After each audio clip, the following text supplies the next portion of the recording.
খাওয়া দাওয়া আসতেছে এবং এই ঘরোয়া পরিবেশে খাওয়া দাওয়া ওই খাচ্ছেন উনি এবং খুব আমেজ করে খাচ্ছেন। আমরা যেটা ফিল করতেছি, আমরা যেটা দেখতেছি, প্রত্যেক দিনই ব্রেকফাস্ট থেকে ধরে রাত্রে সব খাওয়াই যতটুকুই খান কিন্তু বাসা থেকেই আসতেছে রেডি হয়ে। দীর্ঘদিন পর পরিবারকে কাছে পেয়ে উনি তো অনেকক্ষণ সময় পাচ্ছে, নাতি, পরিবার, ছেলে, কেমন উৎফুল্লিত আপনাদের হিসেবে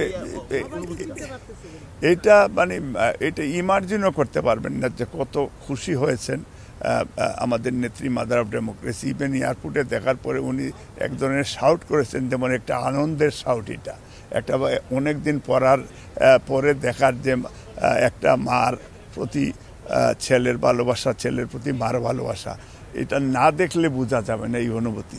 ইট ওয়াজ এক্সেলেন্ট। এবং আমি দোয়া চাইছি দেশে বিদেশে সব ব্রিটিশ বাংলাদেশিদের কাছে বা বাংলা ভাষাভাষী মানুষের কাছে আমাদের নেত্রী যেন উনি সুস্থ হয়ে যান তাড়াতাড়ি। এবং বাংলাদেশের মানুষের যে প্রত্যাশা, সেই দিন কোটি মানুষ ওনাকে বিদায় দিতে ঢাকাতে আমরা দেখেছি। এবং আমরা আশা করছি উনি যখন ফিরে যাবেন, আমাদের ভারপ্রাপ্ত চেয়ারম্যান সাহেব যাবেন, বাংলাদেশের মানুষের ওনাদের জন্য ওয়েট করছে।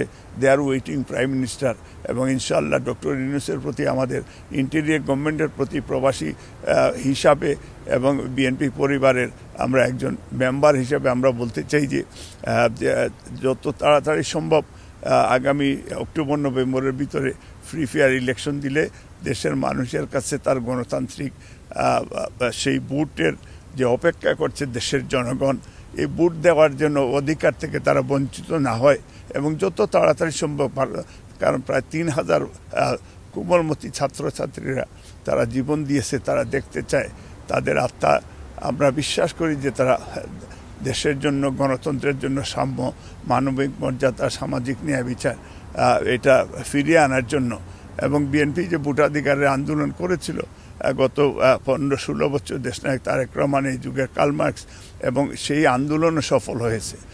এখন মানুষে ওয়েট করছে অনলি ফর দি ইলেকশন। এবং আমরা আশা করি ডক্টর ইউনূস আজকেও বলেছেন যে উনি অ্যাজ সুন অ্যাজ পসিবল নির্বাচন দিয়ে দেবেন।